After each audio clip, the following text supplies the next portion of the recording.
I had watched an episode of 60 Minutes with Dr. Bruce Miller from UCSF talking about behavioral frontal lobe dementia and their research center.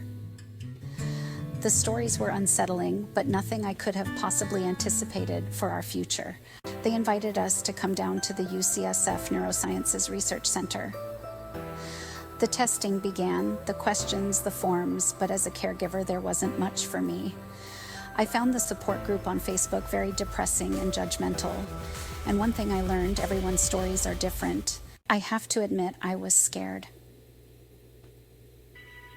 Afraid of the conclusion of our visit. Plus, I virtually there by myself in silence. But he did talk to the doctors as if he was doing a Broadway production. What were we in store for? How bad can this get? How can I get through this? How can I help him?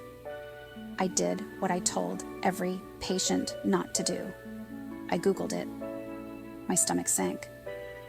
The stories were scary. The description of the disease of not knowing right from wrong. Inappropriate behavior. Stealing. Hypersexuality. All this info just terrified me, so in my mind it was the wrong diagnosis. Amongst us, it had to be. I assured him that no matter what, I was there for him. Leaving him was not an option. Everyone deserves to have someone there with them in their journey. The UCSF team was awesome, and he had a team of doctors, and each one had something different to focus on. Then the family meeting would be at the end.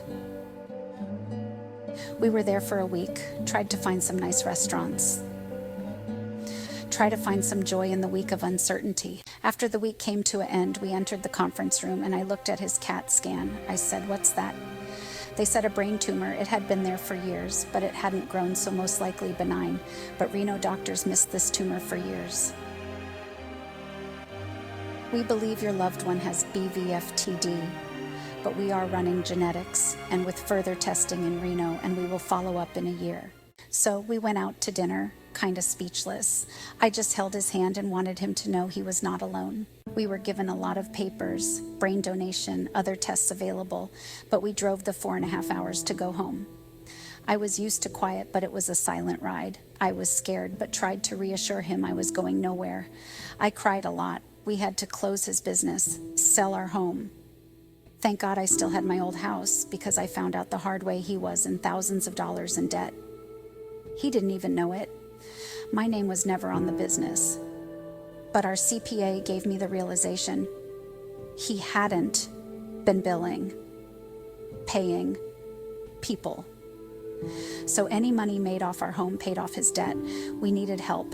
The stress of getting the house ready to sell, plus get my house in order to move into, was just too much for him. His disease was already progressing.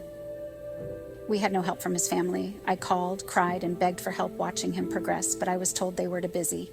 He warned me about his family and told me to not get close, considering their obsession with money. Money he didn't have, so when we were turned down for help, he said, "Do not call my family with updates. I don't want them to know when I die. I want you to change your last name."